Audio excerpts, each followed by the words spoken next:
Under the red sky and the numerous pairs of bright eyes, I remained still for a few seconds before I chose to exploit the circumstances and the tension.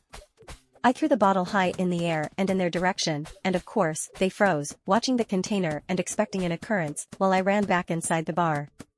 It only took them a few seconds to realize the little trick before officially launching a new chase. "Outlander," I heard from outside. Once again, they made those animalistic sounds while pursuing me. I never knew why they made them, and why Edlin never made those noises. I felt like a prey, hunted to be devoured in a sick ceremony. I found my way back into the wine cellar, hearing them getting close, and about to finally corner me. "Terence," I heard, distinctively. It did not come from any direction, instead, it seemed to come from my own head.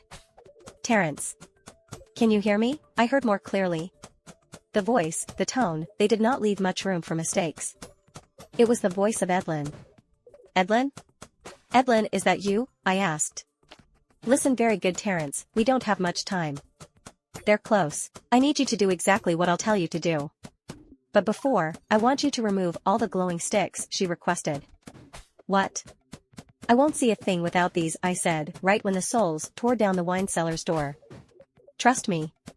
I won't let you get hurt. They hear, you need to move." "Okay," I responded and obeyed, completely confused and lost, plunging myself in absolute darkness.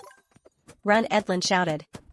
I dashed forward, expecting to bump into bottles and hurt myself or into a hostile soul. "Turn left." I obeyed, with no idea of what I was doing and hearing the souls getting closer. "Turn left." Again, I obeyed, and already, I could no longer see the glowing sticks that I had left behind. "Outlander? Where are you?" I heard a few meters away from me. I stopped in fear and looked around me, but I could not see any vessel, not even their white shining eyes. "Terence, don't stop. Run. Turn right." I did, even though it started to seem illogical for me to not meet any obstacle from what I remembered to be the layout of that place. "Turn left," she said again. "What's that? What are we doing?" I questioned, almost out of breath. "Just obey. Turn back. Keep running," she yelled. Other bizarre instructions followed: jump forward, crawl forward, walk backwards until the left and right commands were getting so frequent that I started to feel dizzy. The more I obeyed, the less I heard the souls, but at some point, my head was spinning so fast that I crashed on the floor. Yes, I was in a wine cellar, yet I did not plan to get inebriated, talk more of doing so without a single sip. I shook my head and widened my eyes while standing up. I was no longer in the wine cellar. I was in a corridor. "Edlin," I called while looking around me. The two ends of the long corridor were plunged in darkness, despite the walls and ceiling slightly glowing in a pale blue. They were decorated with strange representations and symbols, including drawings of red-eye that were scratched up for reasons I was about to know and understand. "Terence," she responded calmly. "What's this place? Where are you?" "So, you came back?" I asked. She did not respond, and that alone was enough to send me back into the pit of guilt I spent hours to climb out from after her demise. "Terence," she simply called again as I perceived a certain sadness in her voice. "Edlin, I'm so sorry for what happened with the hybrid," I apologized. "You fool," I heard multiple voices say at the same time, and feared in a split second that another hybrid had me at its mercy. Multiple red eyes shone at the end of the corridor I had my eyes on. I turned around to flee, but saw the exact same eyes on the other end and realized that I just fell into a trap. "I alone lured you into this realm," the voices added. "Edlin," I called in despair, refusing to believe that those things had used her voice to trick me. "You smell just like him," the red-eyed shadow said as they began to approach. They seemed cloaked with a cloud of darkness transporting them in all their movements, hence plunging the corridor in more darkness as they approached from both ends. I took all the remaining salt bags that I had and threw them at the two shadows with no effect. Those things were no vessels, those things were not red-eye, they were much more terrifying beings. I was convinced to be a witness to my own end fast approaching.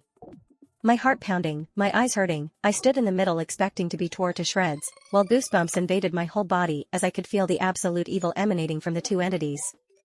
In a desperate attempt to survive, I took out the two sticks to fight them and they both stopped, a few meters away from me. "It is clear that foolishness runs in your family," the multiple voices said, still speaking at the same time. "What's this? What you want?" I shouted, trembling and on the verge of tears. "How low I have fallen. Calling on such a primitive being," they said. "Who are you?" I asked. The child that you are lacks the wisdom to comprehend who and what I am, they replied. You should ask that question to yourself. Who are you? They asked back. I'm the Outlander, I answered. The voices burst out laughing at my answer for a very brief moment before regaining their seriousness. I have lived for thousands of years, yet I have never witnessed such profound ignorance. I can understand why he has gone that far to reach transcendence. Your kind is doomed with foolishness and ignorance. Let me enlighten you on what you are and your purpose, they spoke. Why should I listen to you? Why should I believe you? Who are you? I asked, but they ignored my questions. After summoning me, Red-Eye, as that fool prefers to call himself, stole something very precious from me. Since, my powers have been limited and restricted to this dimension and this specific part of the underground temple I summoned you in. In other words, since you lack intelligence, this is my prison. If you want to free your people, take the red eye from him and place it back on the statue. Then, I shall do the rest, they said, still referring to themselves as one entity. What? I don't understand, I said. I shall not repeat myself. Not to beings like you. Such ignorant fools, yet so full of pride. You endure a ritual for several decades, yet you remain in the same place. You desire to leave, yet you never fulfill that wish. You are oblivious to how Hazel escaped this place and what it actually cost her, they spoke. Hazel, I said. You barely receive any visitor, yet you never wonder the reason why. You are a community yet you do not have a clear place of worship, and most of you are ignorant of this very temple under your feet, ignorant of the spiritual and hidden realm. All of this is far from ordinary, yet you remain too proud to accept the fact that you are manipulated. Why? Because that would be admitting your weaknesses and limitations. You disgust me, it said. From what I heard, it's clear that you're the one who needs my help, I responded, and the provocation made it approach them more from both sides, before it stopped again, now a few inches away from me. Child, I have lived for thousands of years and shall continue to live until the end of everything. You on the other end do not possess such privilege. I could rip you apart this instant and indent the plans of that fool, but what consequences will this have for you? For Carla? For Vivian? For your parents? For the promise you made to Edlin? It questioned, each time taking the voice of the person it referred to while speaking, and silencing me with its insightful response. That fool will eliminate them all, it added, with its multiple voices. How do I do that? I don't know about the things you talk about, I replied. Why is he doing all that? All that evil? I asked.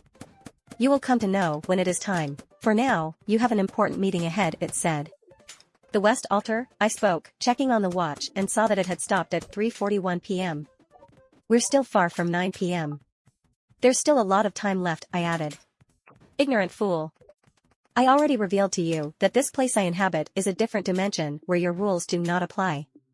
Learn to hear the words in between words.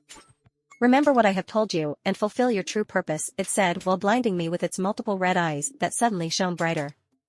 After closing and covering my eyes with my forearms, I then felt a soft breeze caress my skin and heard several souls screaming randomly from afar in different directions. I opened my eyes and found myself outside in front of a familiar place during the night. The coast was clear, therefore, I quickly checked the time on the watch and read 8:17 p.m. What I thought were a few minutes encounter happened to be hours long in the real world. Above me, I could then see red lightnings occasionally tearing the still red sky. Red-Eye was getting close and things were getting worse. Better hurry, I thought, putting my weapons back in the bag before checking on the location of the West Altar. It did not take long and I quickly understood why the entity made me appear right at that familiar place. The map showed that the West Altar was precisely in the house behind me. I slowly turned around and approached the dark entrance left ajar as if I was expected. I stood in front of it, overwhelmed by a disturbing mix of dread and nostalgia. After all, I was home. Thanks for watching. If you want to see more videos like this one, make sure you hit that like button and subscribe to my channel. And if you want to share your story in the next video, comment on this one and I'll make it happen.